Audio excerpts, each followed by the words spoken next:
Another CIRF report on deck. This one for the 14th through the 20th. And yeah, beginning of the end. We have, excuse me, several cycles that we're in, and they're all kind of like ending at the same time.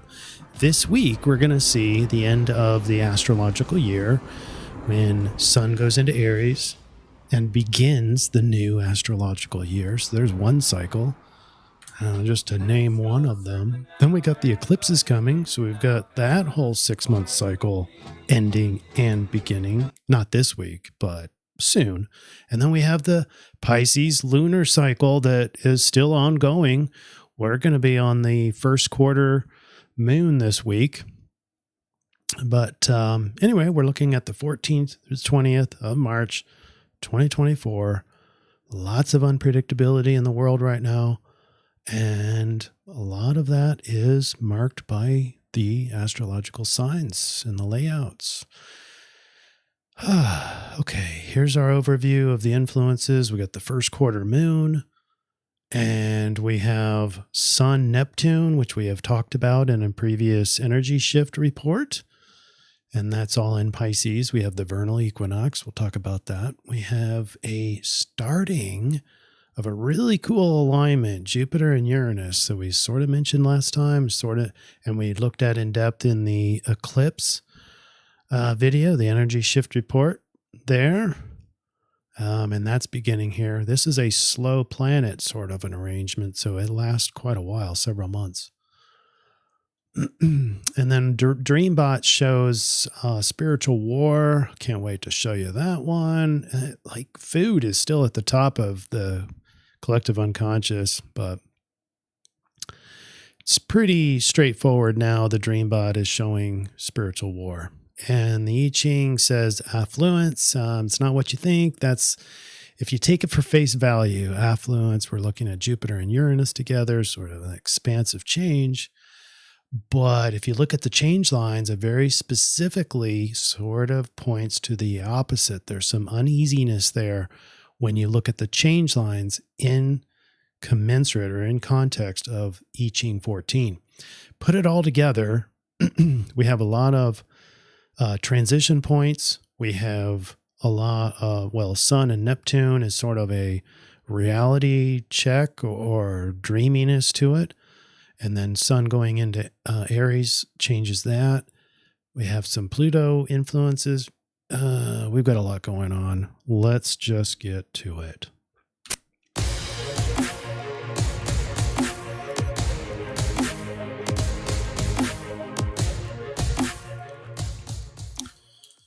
Oh, and the shout out this week goes to SB Davis. Well done. And by the way, I want to thank all of the effort that you guys put into giving me the comments, exactly what I was looking for. I have made my decision based on these comments.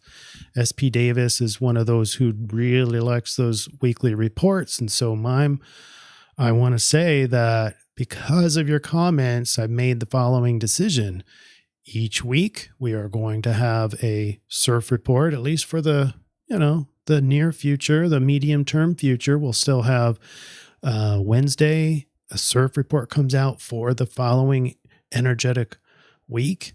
And in addition, then we're going to have the energy shift reports. We'll have those for energy windows in future dates. And as the goal is to put one per week out of those, and those will get pushed further and further into the future.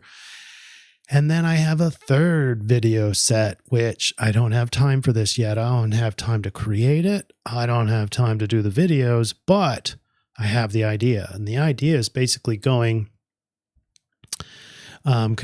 this chart here into a visual calendar that is not date specific. I mean, there's dates on it, but it's not like, your standard dates, standard like months.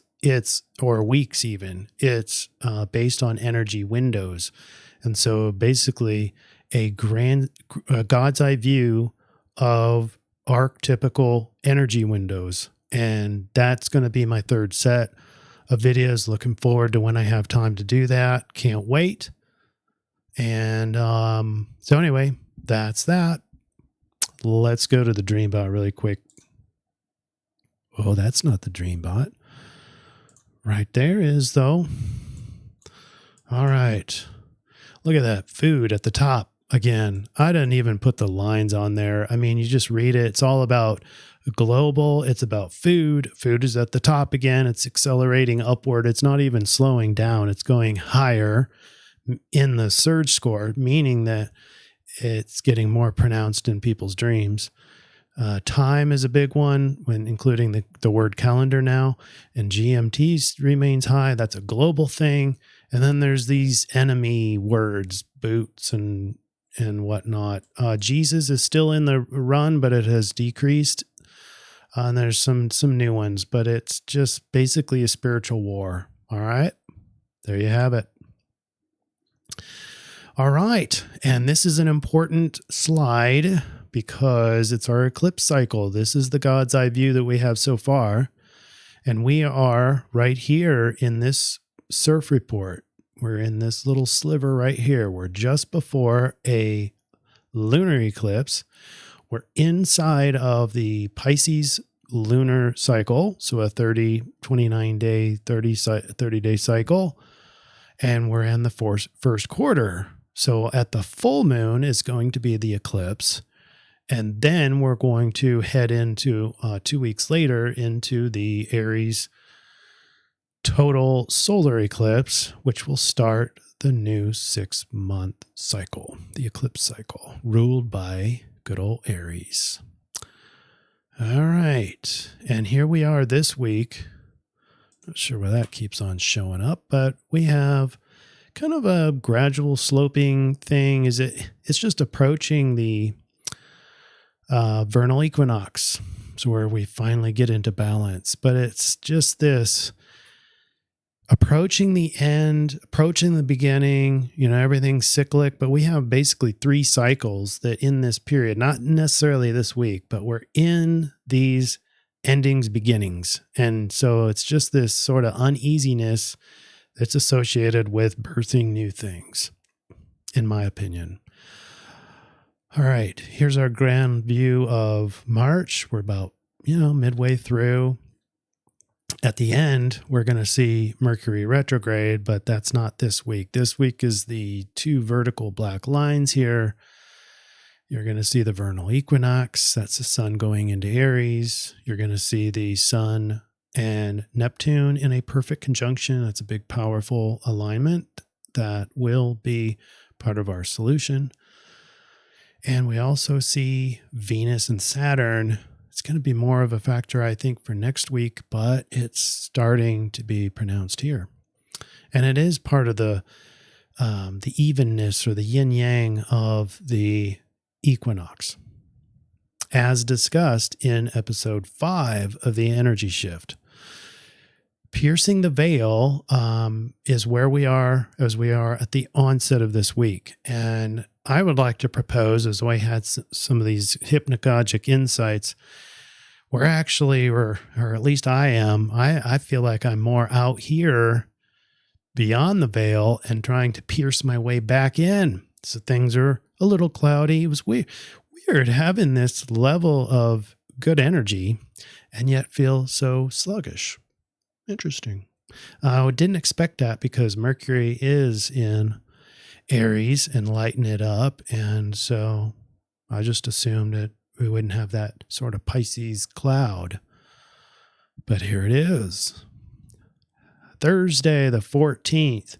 And this could explain it. Sun and Neptune in a 3-degree orb. So here's the picture.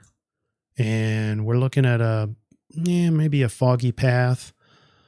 Trying to find your way through a misty forest through intuition alone. Increased intuition and psychic senses, difficulty distinguishing facts from imagination, strong connection to the spiritual realms, and maybe you too beyond the veil and trying to pierce your way back. That's the gist of Thursday. Then Friday, we have 2 big newer things happening. So Venus and Saturn. And this is just the very beginning. And it starts pretty close to the first quarter moon, which is an energetic kind of expansion or rise. It's good at getting your engines revved up. We'll talk about that here the next day. But Venus and Saturn are representative of opposites, and these polarities induce a sharper relational skills, more serious artistic creativity, intensified and efficient negotiations, responsible but fun parties. Because remember, you're trying to bring the Venus archetype mixed into the Saturn archetype. And it's not just limiting, but it's just a pair of the opposites, which are love and fear, pleasure and pain, indulgence and restraint. Shall I keep going? This was in our other report, Energy Shift episode 4. And no, more like 5. Sorry, episode 5. And then here's the next. This is going to be the centerpiece of the next energy shift, which I'm really excited about. It's Jupiter and Uranus, and not to get into too much detail because they are in a 6-degree orb and 2 slow planets. So, and there's much bigger energies that you're going to feel right now, much of them being in Pisces. But this is going to be what I'm going to call the gold rush. And it's very subtle, but it will be strong, especially after the eclipse. And Saturday, the 16th, first quarter moon at 11:10 p.m. Central Daylight Time. And it's getting your engines revved up. Get to work on your Pisces lunar goals. Still those other alignments that I talked about. In addition, we have, well, not yet, but Pluto and the Sun are going to be in a sextile. Oh, where did I go with that? It's not even there yet. Hold on, stand by, because today, on Sunday, the 17th, at 6:22 a.m., we have the perfect conjunction of Sun and Neptune. I guess not technically perfect because they're not in parallel as well, so no Cazimi. And so we have kind of a missed opportunity there with just amazing Neptunian insights and dreams and benefits that you get from Neptune Cazimi, but we don't have it. It'll just be combust. And these two will make it feel very dreamy. The mystic's vision, the foggy path that we talked about before, or the empath, as if you can feel other people's emotions flowing into your own beingness. Other expressions of this energy are greater empathy and compassion for others, propensity for escapism or addiction, because Neptune and Pisces represent drug use, addictions, and escapism. And we have artistic inspiration and creative flow, big time, especially if you have a lot of Neptune or Pisces influence in your charts. Vivid symbolic dreams, sense of being in the flow, difficulty focusing on mental energy. And that's even true when Mercury is not even in Pisces anymore.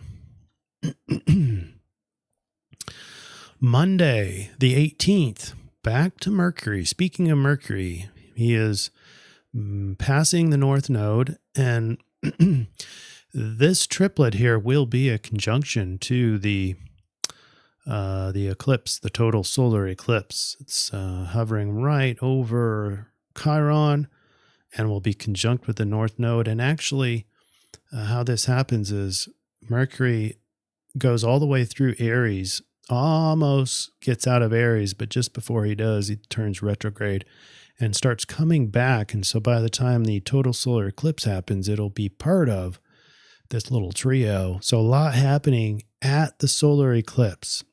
And just to give you a little forewarning, this total solar eclipse happens exactly over Chiron. They are exactly at the same azimuth to the minute. Crazy. So what's healing now? Because all these three, Mercury, North Node, and Chiron, are all in a conjunction. And so healing is there with Chiron. North Node is into the future. So what is healing now that will be a big strength in your karmic future? Right? What are some of the pains that you have right now? What have you been toiling with, especially recently? Physical things, emotional things, maybe old memories, especially in the cognitive realm, because Mercury is there. There's a strong mentality to this. So healing is your future. And here's the Pluto thing that I was anticipating starting now, and it's going to get profound right at the vernal equinox, just because it gets a lot tighter in the orb. But as big opportunity this sextile is to access subtle power from your inner core during the spring equinox. And for more information on that, I don't want to redo videos, so go look at, and I'll put a card right up here for episode 5 of the Energy Shift series. I highly recommend, even if you've seen this video, to remind yourself what the essence of this is, because there's a huge opportunity here. We have a waxing gibbous moon, very motivating, in Leo, to compensate for these Piscean, more yin kind of activities. Anyway, yin and yang meet. Time meets. The sunshine meets the darkness, blah, blah, blah. And we start a new astrological year. By the way, Venus and Saturn in a parallel situation. So their inclination is intensified, meaning that that archetype that is polarized, the melding of the two, is perfect metaphor and addition to Sun going into Aries. Everything seems to unlock, like balance seems to unlock. And there's your picture of the balanced rocks. So, but that's not a complete discussion. Go look at episode 5. I'll put those in the show notes below. And Wednesday, the 20th, we have a 5-degree orb on the gold rush. And we have Sun now into Aries with a tight orb over to Pluto, and it's a sextile, so it's lots of power available to you. Lots of power. All right. Now, we want to get into the details of 14 affluence and look at these change lines. These become extremely important as we go through here. Power is wielded with grace. You can see some balancing there too, but I want to show you how these change lines all tend to steer towards the balancing point. So here's an example: a sense of regret. This is how most people will feel in accordance with I-Ching 14 with those change lines. A sense of regret or remorse about past excesses or imbalances. So you're going to be more aware of imbalance, which now, if you're aware of it, you're probably going to move back towards balance. A desire for change, growth, or deeper sense of fulfillment. A need to reevaluate your priorities and find a more balanced approach to life. So, we even use the word imbalances. Balances. A mixture is another form of balance. A mixture of gratitude for what you have, but also a yearning for something more meaningful and purpose. Do you see where these change lines are heading us to? We're feeling out of balance, but we're going straight into it. So we're steering to the vernal equinox. All right, before we get into the solution, which I very much believe in, especially this week, let us go summarize the influence, and that's going to be here. All right, so we have this kind of Neptunian confusion there, maybe for some of you out beyond the veil and trying to make sense of it all. But anyway, while Sun and Neptune whisk you away to an alternate imaginary fantasy, the part of you still participating in the material world will be strongly guided by emotional urges like obligation to make amends, regret for imbalances, past excesses, desire for change, yearning for more meaning possibly, or perhaps anxious feelings of scarcity. These challenges to inner peace will serve as a guide towards perfect balance at the vernal equinox, when Sun enters Aries and suddenly yin meets yang in perfect harmony, and to prepare us for the eclipse season. So, a lot more chaos on its way, a lot more endings, beginnings, but this is the first of a series of endings, ultimately of balance. All right, here we go. And I just had one note shift my position, but we go into the solution. Hexagram 27. Here are the suggested behaviors. Cultivate selflessness. Cultivate selflessness. Be attentive and responsive to teammates' needs. Create an environment of trust and openness by being vulnerable and authentic with one another. Practice mutual nourishment. Foster bonds and deepen connections through nurturing and supporting each other. What does this sound like? Doesn't it sound like Pisces? Well, guess what? We have two major influences that are both. So the first one that happens is the Neptune and Sun conjunction, and that happens in hexagram 36 of the rave. We'll look at that. But it lands in, it's that rare overlap between tropical Pisces and sidereal Pisces. So it's sidereal Pisces, even though we also are in that Pisces lunar cycle. So it's perfect alignment, as you're going to see with the rest of the solutions. And then even if you wanted to use the vernal equinox, which is another powerful energy and influence, that is in hexagram 25 of the rave, but also in sidereal Pisces. So all roads lead to Piscean behavior sets for this week. And here you have, this is the first one, Sun and Neptune conjunction happens at 36 line 6, justice, the inevitable survival of right, the knowledge and attendant faith that the powers of darkness eventually destroy themselves. Those whom the gods wish to destroy, they first make mad.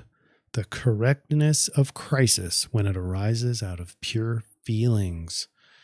And what a great word for Pisces and Neptune, feelings, just pure feelings. So if any time period, it will be that period. And then innocence is 25. So this is when Sun goes into Aries. It happens in the existentialist, or line 2 of hexagram 25 of the rave. Devotion and dedication to the now. And this is going to be your last reminder that the best time, or the best way to experience the vernal equinox, is to be in the present moment. And then, so that by that definition, we shouldn't be thinking a lot, if at all, and just experiencing the world through your 5 senses, and feel the yin and the yang all combined together. It'll be Kung Pao with your sextile over to Pluto, accessing the most power from the now, from the present moment. All right, let's go summarize the solution. So here's what you're triangulating, no matter how you view where the massive energies are. There are quite a few of them this week. It's still a Piscean suggestion, or a Piscean, sidereal Piscean solution. And then we have darkening of the light for the rave, and we have nourishment for the I-Ching, which is very Piscean. We have the first quarter moon of the Piscean cycle. So wakey, wakey, surfers. Since the dominant energy this week falls into rave number 36, we get the gate of crisis. The powers of darkness eventually destroy themselves. That doesn't necessarily mean that this is a prediction that this will happen.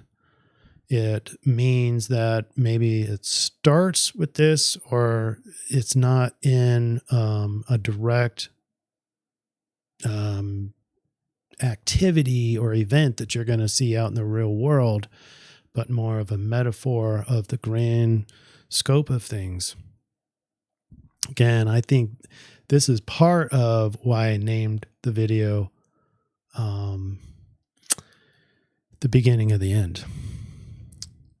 Also metaphoric. Correctness and rightness shall prevail, and this cannot happen separately from the collective waking up to the dream. What a perfect solution layout to complete this. Start the engines on your lunar goals. And remember, those lunar goals were tropical Pisces. So they're going to be Piscean goals. And that's at the first quarter moon. So all week, with the eclipse coming up and the full moon, I would probably be more apt to get all of your Piscean lunar goals finished this week. And that way you're not trying to get them done throughout the potentially volatile period. The overlap here perfectly coincides with the Pisces archetype. Practice mutual nourishment, foster bonds, and deepen connections. Allow teammates to thrive and help them to do so. As feelings arise, it isn't wrong to enact justice due to the rave's placement, but that archetype magnifies monumentally during the first 2024 eclipse. That's next CIRF report. That's at the full moon for this cycle. This week, focus on completing your Pisces lunar goals, as I mentioned before. All right, now let's cover the runes. And with a statement like, I am playing my role in fighting for Team Humanity, I do so by wearing Gebu, and that's for the current Libra eclipse cycle. And then I'm preparing for the Vernal Equinox, or getting the most out of that. I think that's going to be the biggest advancement opportunity, not for self, but for all of us. And that's Kanaz. It means like creative fire, beacon torch, insight, and inspiration, but it's the merging of opposites, which is exactly what spring equinox does. Preparing for perfect balance at the equinox, and to properly close out this eclipse cycle. When I'm closing out, I would like to get revelations, breakthrough, discovery, guidance, intellectual enlightenment, blah, blah, blah. All right, that's all we have, folks. What questions do you have? What did I have in terms of misspeaks or typos? I would like to hear from you, and I thank you all for your opinions and your help in supporting this channel. Thanks, and should be exciting these next few CIRF reports. See ya, everybody.